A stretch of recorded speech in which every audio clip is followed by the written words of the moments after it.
आज हम लोग डिस्कस करेंगे बाकी जो टॉपिक बच गया था आज हम लोग खत्म करेंगे। ठीक है। और स्टार्ट करते चैप्टर हमारा था ग्रेविटेशनल से, तो इसमें जो भी टॉपिक बचा है हम लोग आज डिस्कस करके खत्म करेंगे। तो यहाँ पे दो वर्ड निकल कर दो टॉपिक देखने को मिल रही है, मास और वेट। तो जो मास और वेट में हम लोग डिफरेंट देख सकते हैं। कहीं ना कहीं हम लोग सोचते हैं क्या मास सेम ही है और वेट भी सेम ही है, लेकिन ये कहीं तक हद तक सही भी है। बट हम लोग साइंस में आएंगे तो यहाँ पे चेंजेस आती है।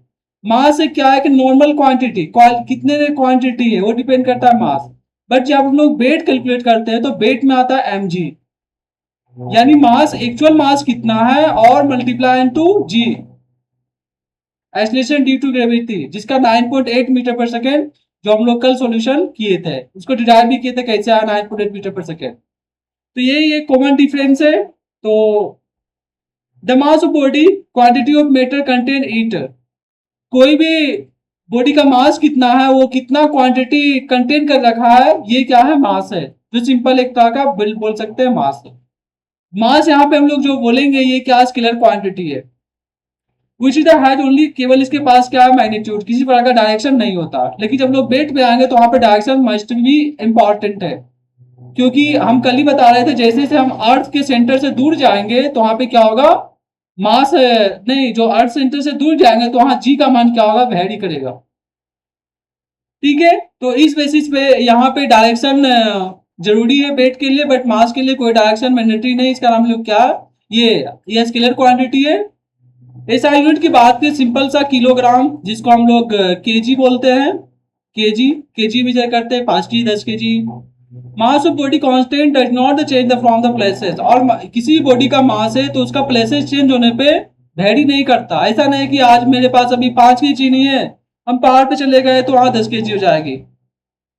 मास of body really the denoted by the small M, हम लोग इसे स्मॉल एम द्वारा डिनोट करते हैं। Mass of body can not be zero, कभी भी किसी बॉडी का मास जीरो हो ही नहीं सकता।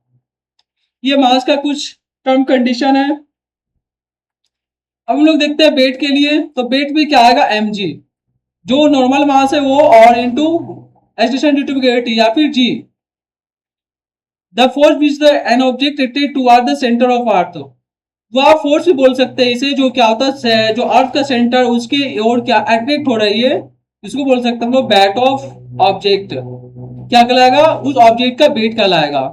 फोर्स इक्वल टू हम लोग जानते हैं न्यूटन्स का, या फिर second law of Newton equations हम लोग वहां से हम लोग डिराइव करते हैं। न्यूटन्स का सेकेंड लॉ से F equal to M A derive करते हैं, तो force equal to mass into acceleration. तो इन केस ऑफ अर्थ की कंडीशन में क्या हो जाएगी, ए इक्वल टू हम लोग जी कैलकुलेट करते हैं, जस्ट ऊपर बता रहे थे, जहां पे क्या हम लेंगे F equal to M G, अर्थात जो ऑब्जेक्ट है ये अर्थ के सेंटर की ओर कितना फोर्स अट्रैक्ट कर रहा वो होता है वेट होता है।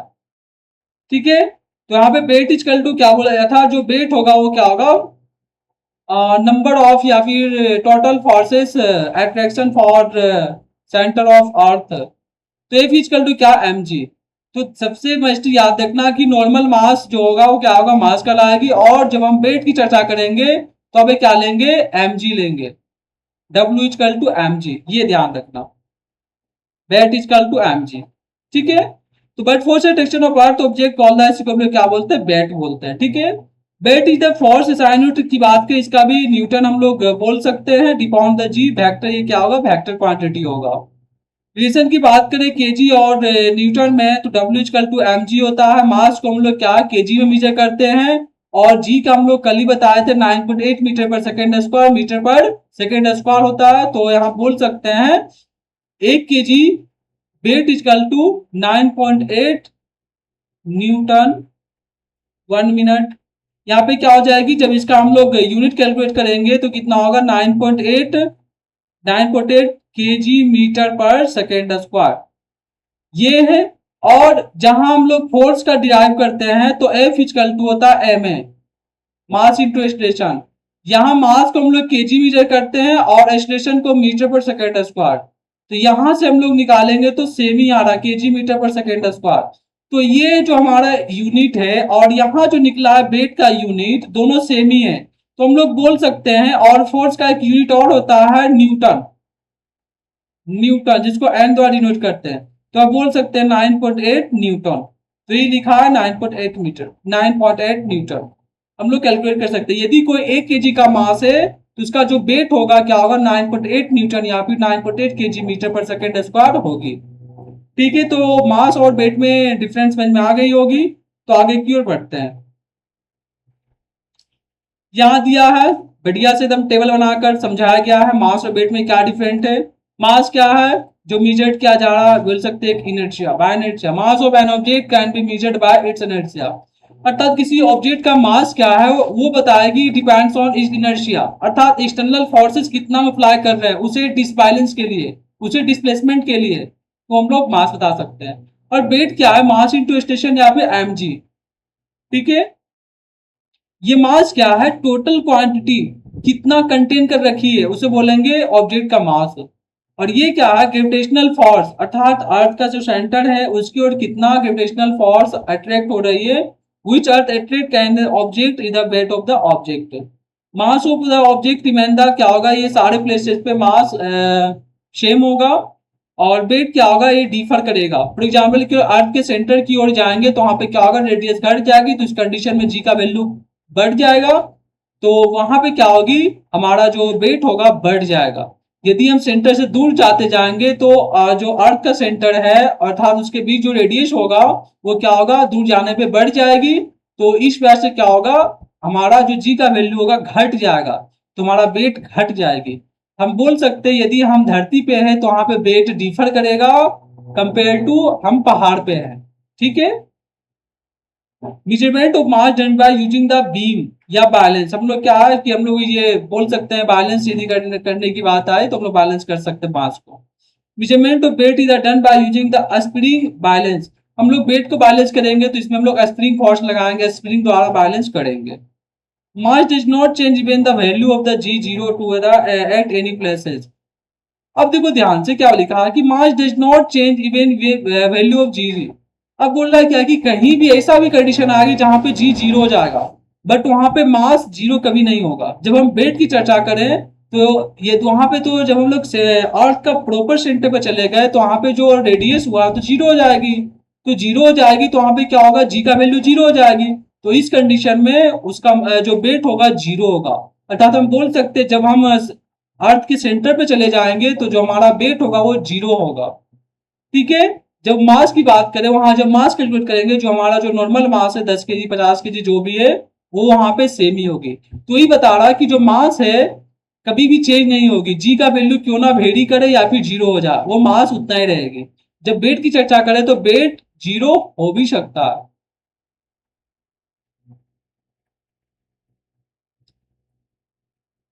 फैक्टर ऑफ विक्टिम जी। अब जी का कुछ फैक्टर जो अफेक्ट करता है हम कल भी बताए थे और इसका भी कुछ बता देते हैं।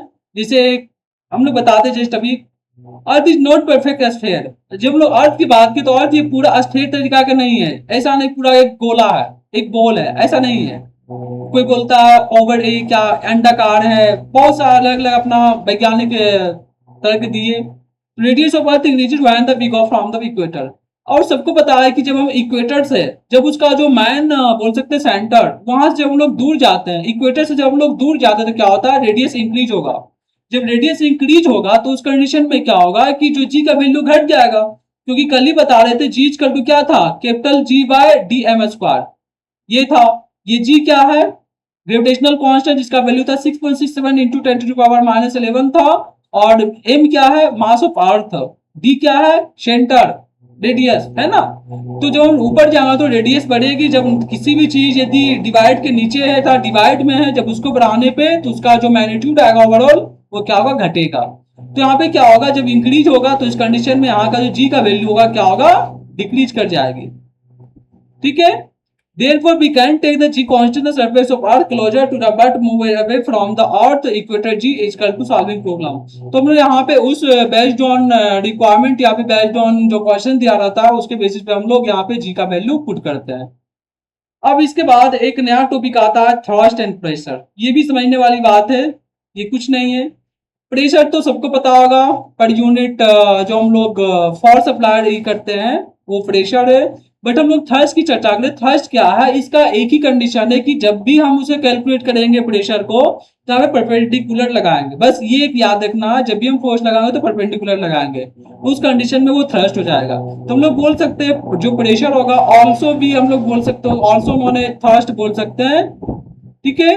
बट एक कंडीशन हो चाहे परपेंडिकुलर होगा। तो थर्स्ट और प्रेशर में यही डिफरेंट है। Force acting on the object perpendicular to the surface है। यदि कोई सरफेस है तो उसका पर्टिकुलर कोई फोर्स लग रहा, तो हम लोग बोल सकते हैं एजा थ्रस्ट है ये। The effect of thrust per unit area is the called the pressure. अब इसी कंडीशन हम लोग बोल सकते हैं जो हमारा जो इफेक्ट ऑफ थ्रस्ट होगा, अर्थात जो फोर्स लग रही है पर यूनिट एरिया पे कितना लग रही है, उसे हम लोग बोलते हैं प्रेशर, जो सिंपल है। तो ये थ्रस्ट और प्रेशर में डिफरेंट है। थ्रस्ट में क्या होगा, परपेंडिकुलर, और प्रेशर क्या है, एरिया पे कितना, टोटल एरिया पे कितना लग रहा है। केवल ये नहीं होगा कि हाँ परपेंडिकुलर कितना लग रही है, ये डिपेंड करेगा पूरा एरिया पे कितना अफेक्ट हो रही है, तो हो जाएगा प्रेशर, और थ्रस्ट हो जाएगा परपेंडिकुलर। ठीक है। Pressure force equal to force upon area, F equal to A. जब इसका कैलकुलेट करें तो पी इक्वल टू क्या होता है, एफ इक्वल टू ए। तो फोर्स को हम लोग मीटर मेजर करते हैं और एरिया को मीटर स्क्वायर में, तो इसका क्या हो जाएगा यूनिट न्यूटन पर मीटर स्क्वायर या फिर न्यूटन मीटर माइनस टू। ऐसा यूनिट की बात करें तो एक पास्कल होता है, हम लोग पीए द्वारा डिनोट करते हैं, ये ध्यान रखना। अब यहाँ पे आगे बढ़ते हैं तो और एक आता है topic, factor affective value of G. G का जो फैक्टर अफेक्ट करता है यहाँ पे डिपेंड करता है फोर्स अप्लाइड किस बेसिस पर हो रहा है, एरिया ऑफ सरफेस कैसा है, उससे कैसा फोर्स एक्शन होगी, ये सारा जो फैक्टर डिपेंड करता है, ये इफेक्ट करता है जी का। अब लोग देखते हैं ये प्रेशर का क्या क्या एग्जाम्पल हम लोग देख सकते हैं। ये थोड़ा सा रियल लाइफ का एग्जाम्पल समझने का प्रयास करेंगे। देखो ध्यान से, ये सारा है बट इसका सारा का कंडीशन अलग अलग है, ठीक है। The base of high building the met the water that the weight of wall act over the large surface area and the pressure is less. अब देखो ध्यान से, सबको पता होगा कि जब हमारे पास कोई ज्यादा बड़ा सरफेस एरिया वाला कोई ऑब्जेक्ट है, जब हम इसे किसी अनदर एरिया पे हम लोग क्या उस पे जब फोर्स लगाएंगे तो उस कंडीशन में क्या होगा, लेस प्रेशर की वहां पे अप्लाइड होगी। अर्थात हम बोल सकते हैं जब अपने पेन से अपने हाथ पे वो प्रेस करते हैं या फोर्स लगाते हैं तो हमें एहसास होता है कि हमारे बॉडी के अंदर हमारे क्या पेन वो चुभ रही है। जब वही हम लोग किसी पेन का जस्ट अपोजिट करके हम लोग जब अप्लाई करते हैं तो लगता है कि नहीं ऐसा कुछ नॉर्मल है। तो यहाँ पे देख सकते हैं एरिया, तो एरिया डिपेंड्स करता है, प्रेशर को अफेक्ट कर सकता है। यदि एरिया ज्यादा है तो प्रेशर वहां पे लेस लगेगी, यदि एरिया कम है तो वहां पे प्रेशर बोल सकते हैं लार्ज या फिर इंक्रीज ज्यादा लगेगी। स्कूल बैग हैविंग द, हम लोग देख सकते हैं जो स्कूल बैग का जो पीछे जो टांगने वाला रहता है, ये जिसका क्या है, ये जो पट्टी बनाया जाता है थोड़ा चौड़ा बनाया जाता है। चौड़ा इसलिए बनाया जाता है कि जो इसका जितना भी इस पे वेट होगा, जो हमारे शरीर के ऊपर से जो ये टंगा रहेगा, यदि ये चौड़ा नहीं होगा तो एक पतला सा होगा थीम, तो यहाँ पे इसके केस में क्या होगा कि इसका एरिया बहुत ही कम होगा। एरिया कम होगा तो ये फोर्स अप्लाइड करेगी, उस कंडीशन में क्या हमें ज्यादा एहसास होगा, पता चला घर आते आते मेरा बॉडी पे पूरा रेड जैसा हो गया। तो ये सबको दूर करने के लिए इसका पट्टी को चौड़ा बनाया जाता है ताकि ये फोर्स लगाए बट वहां पे प्रेशर कम क्रिएट करे, ये सारा प्रेशर डिस्ट्रीब्यूट हो जाए। तो इसी प्रकार से समझ सकते हो जितने भी बस ट्रक चलते हैं उसका टायर बहुत ही चौड़ा होता है और कंपेयर टू ये कार उनका छोटा सा होता है, ठीक है। तो यहाँ पे एरिया डिफरेंस करती है। हैविंग द फर्स्ट स्टेप और the weight of school bag over large area, वही बताया है। द ब्लेड नीब, ये बोल सकते हो, यहाँ पे देख सकते हैं हम लोग यदि कोई ज्यादा बोलता है ना तेज है नाइफ, तो उसे बहुत ही फास्ट करता है। फास्ट कटे मतलब ये नहीं है, उसका एरिया बहुत मिनिमाइज कर दिया जाता है, पूरा नुकीला बना दिया जाता है, जल्दी क्या उससे कट जाता है। तो यहाँ पे ये देख सकते हैं। अब यहाँ टर्म आता है बायोन्सी, सबसे बढ़िया बायोन्सी समझने का। जब देखो वो कोई यदि बच्चा या फिर कोई पर्सन जब पानी में डूब जाता है तो क्या होता है, वो आफ्टर सम टाइम्स या फिर वो देखता है क्या कि वो फिर से वापस ऊपर आने का प्रयास करता है। क्या हम लोग देख सकते हैं जस्ट एग्जांपल बायोन्सी का। बायोन्सी क्या है कि जब भी कोई ऑब्जेक्ट को हम लोग पानी में डालते हैं, इमर्ज करते हैं, डुबाते हैं, तो क्या होता है, एक वो ऑब्जेक्ट फोर्स एक्सपीरियंस करता है या फिर वो फोर्स फील करता है, किधर, अपवर्ड फोर्स।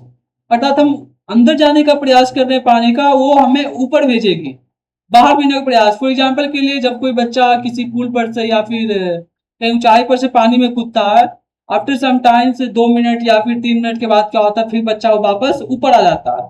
भले वो यदि तैरने नहीं आता तो कुछ टाइम के बाद वो डूब जाए, लेकिन वो फिर ऊपर आता है, तो वहां पे क्या आता है, बायोन्सी का केस आती है, ठीक है। तो the upward force of experience of an object when it the emerge into the floor is the cause of buoyancy. तो ये बोल रहा है जो अपवर्ड फोर्स हमें ऊपर की ओर धक्का देती है वो क्या है, बायोन्सी है, ठीक है। आगे की ओर बढ़ते हैं, ये देख सकते हो ये हमारा एक कार्ट है, इसे हम डुबाए तो ये ऊपर की ओर कर रही है और ये नीचे। ग्रेविटी बोल रही है कि हमें अंदर जाना है, बायोन्सी बोला कि नहीं तुम्हें ऊपर भेजेंगे, ये सिंपल सा है।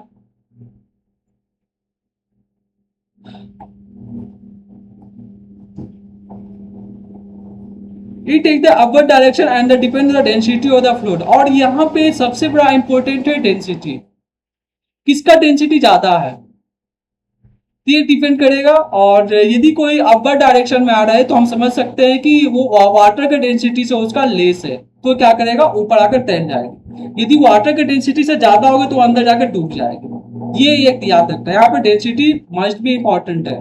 It take in the upward direction and the it depends on the density of fluids. वो फ्लूइड का डेंसिटी कैसा है उस पर डिपेंड्स करेगा कि वो ऊपर आएगा या फिर अंदर चला जाएगा। डेंसिटी पता ही होगा, डेंसिटी क्या होता है, डेंसिटी मास अपॉन वॉल्यूम, ये डेंसिटी होता है ना। When the force is the gravitational attraction earth on the surface object bound forces acted by the fluid on surface object the force in the fluid। ये समझने वाली बात है कि जब बोल सकते हैं जब ग्रेविटेशनल अट्रैक्शन अर्थ के सरफेस का या फिर ऑब्जेक्ट को जब अपनी ओर की ओर खींचता है, या फिर ये भी बोल सकते हैं जब कोई ऑब्जेक्ट पानी के अंदर जाएगा तभी जाएगी जब उसका डेंसिटी पानी से ज्यादा होगा। और जब डेंसिटी ज्यादा मतलब क्या, उसका तो मास तो ज्यादा होगा, और मास ज्यादा तो वहां पे क्या निकल कर आएगी, mg। अर्थात क्या है, जो ग्रेविटेशनल फोर्स है उसे अट्रैक्ट करेगा और उस कंडीशन में वो पानी भी कुछ नहीं कर पाएगा, तो इजीली क्या जाकर के वो इमर्ज हो जाएगा, जाकर डूब जाएगा। तो यहाँ ये सिर्फ ध्यान रखना। This the reason why the जिसे all in the sink pot seat float the surface area arctic principle. हम लोग देखते हैं क्या कि बोट जितने भी नाव होता है वो क्या ऊपर तैरते रहता है, तो हम लोग वहां समझ सकते हैं कि जो वहां पे डेंसिटी है उस नाव का या फिर वाटर का उससे उसका कम है, इसका क्या है वो तैरते रहता है। तो यहाँ पे निकल कर आता है आर्किमिडीज प्रिंसिपल, वो आर्किमिडीज प्रिंसिपल बेस पे वो क्या है, फ्लोट करते रहता है। यहाँ डेंसिटी बताया भी है, डेंसिटी क्या होता है, मास पर volume, mass per unit volume is the called density and object. इसे हम लोग कैपिटल एम द्वारा डिनोट करते हैं। ये कैपिटल एम क्या है, मास है, बी क्या है, वॉल्यूम है, ये देख सकते हो केजी मीटर में क्यों हो जाएगा। अब हम लोग देखते हैं यहाँ पे आर्किमिडीज प्रिंसिपल क्या है, समझना ध्यान से। आर्किमिडीज प्रिंसिपल क्या लिखा है, ये स्टेट देते हम लोग स्टेट इसको डिफाइन करना चाहे तो when a body the emerge fully the partially in a fluid. जब हम लोग वाटर में किसी बॉडी को बोलता है ना पूर्णता या अंशता, है ना, इमर्ज फुल्ली पूरी तरीके से हम डुबा दिए, या पार्शली या फिर थोड़ा बहुत डुबाया है, इस experience upward force that is the equal to the weight. तो ये आर्किमिडीज प्रिंसिपल बोलता है क्या, जब हम लोग ऑब्जेक्ट को डुबाते हैं अंदर तो जितना हमारा बॉडी फोर्स अंदर अप्लाइड करती है अर्थात ड्यू टू ग्रेविटेशनल फोर्स, उतना ही फोर्स वाटर भी उसे ऊपर की ओर अपवर्ड करता है। ये आर्किमिडीज प्रिंसिपल है, ठीक है। That is equal to the weight of the floor displaced by it, अर्थात उस वाटर के द्वारा उतना ही फोर्स ऊपर लगाया जाता है, ये आर्किमिडीज का प्रिंसिपल कहता है, ठीक है। समझ में आ गया होगा। When a body emerge fully या पार्शली, किसी बॉडी को हम लोग पूर्णतः या अंशतः अंदर डालते हैं या फ्लूइड के अंदर जाता है तो क्या है, वो ऑब्जेक्ट एक एक्सपीरियंस करता है फोर्स का, अपवर्ड फोर्स का, और वो इक्वल होगा उसका कितना फोर्स है अर्थात उसका वेट कितना है, mg कितना है, ठीक है। यहाँ पे देख सकते हो, ठीक है। आगे की ओर बढ़ते हैं। एप्लीकेशन क्या है आर्किमिडीज प्रिंसिपल का, एप्लीकेशंस की बात करें, determine the relative density of substances. हम लोग यहाँ पे क्या कर सकते हैं, सब्सटेंस की डेंसिटी निकाल सकते हैं। फॉर एग्जांपल के लिए मेरे पास को एक ऑब्जेक्ट जिसका डेंसिटी पता नहीं हमें, और वो क्या है, उसका डेंसिटी भी पता नहीं है, लेकिन वो वाटर लेयर पे क्या हो तैर गया, तो हम लोग निकाल सकते हैं। और यदि कोई अंदर भी डाले वस्तु तो ऊपर क्यों रहा है, हम लोग उसका इक्वल करके हम लोग निकाल सकते हैं, तो डेंसिटी उसका पता कर सकते हैं। फिर ये तो डिजाइनिंग सीप फॉर द सबमरीन, हम लोग जब भी सबमरीन बनाते हैं या फिर शिप का मैन्युफैक्चर करते हैं कंपनी में या फिर जहां भी बनता है, उसका हम लोग डिजाइन ऐसा करते हैं कि जो भी उसका जो फाइनल डेंसिटी निकल कर आएगी वाटर से हमेशा कम ही होना चाहिए, उस सबमरीन का या फिर वो शिप का। तो फिर क्या इजीली वो फ्लोट कर जाएगा। पता चला हम एक ऐसा जहाज बना दिए पानी वाला जो वाटर से ज्यादा उसका हो गया डेंसिटी, तो उस कंडीशन में क्या होगा, पानी में डालो पता चला जाकर डूब गया। तो ये कि यहाँ पे सबसे बड़ी आर्गुमेंट प्रिंसिपल का ये एप्लीकेशन है, ठीक है। Hydrometer electrometer made this principle, और इसी बेस पे हम लोग इलेक्ट्रोमीटर बनाते हैं जो दूध को मेजर करता है, शुद्धता उसका चेक करता है। हाइड्रोमीटर है, ये सारी है। It because the use of the sheep made the iron still float water where the small piece of the iron shrink in it. बोला क्योंकि इसलिए वो सीप ऊपर जाता है, क्योंकि हम लोग जब वहां पे कंस्ट्रक्शन करते हैं प्लॉट का सीप का, तो भाई क्या छोटे छोटे आयरन का सिंक का यूज करते हैं, वो इसका से वो ऊपर तैरती है। और फाइनल जो इसका डेंसिटी होता है वाटर से कम होती है, ठीक है। देखते हैं और जो टॉपिक है तो बताते हैं, अदरवाइज ये चैप्टर लगता है खत्म हो गया। एक और बचा रिलेटिव डेंसिटी, ये बताते हैं, बस ये खत्म हो जाएगी। रिलेटिव डेंसिटी क्या है कि यदि किसी का सब्सटेंसेस लिखा है the ratio of density of substances to that density of water, यानी वाटर के रिस्पेक्ट में किसी अनदर सब्सटेंसेस का क्या डेंसिटी है, उसे हम बोलेंगे रिलेटिव डेंसिटी। अर्थात रिलेटिव डेंसिटी बोलते थे डेंसिटी ऑफ सब्सटेंसेस, जिसका भी निकालना चाहे कंपेयर टू वाटर के रिस्पेक्ट में निकालेंगे तो उसे बोलेंगे रिलेटिव डेंसिटी। और इसका कोई भी यूनिट नहीं होगा, क्योंकि डेंसिटी अपॉन डेंसिटी है तो दोनों क्या होगा, कैंसिल आउट हो जाएगा, ये यूनिट लेस होगा। यहाँ पे लिख सकते हो यूनिट लेस, ठीक है। इस तरह से चैप्टर्स खत्म हो गया है। Thank you. और इसका देख सकते हो नीचे दिया है क्वेश्चन, चाहो तो कर सकते हो एक दो, ऐसा कुछ है नहीं, इजी है। हम लोग नेक्स्ट चैप्टर बताएंगे वर्क एनर्जी, ठीक है। आज के लिए इतना ही।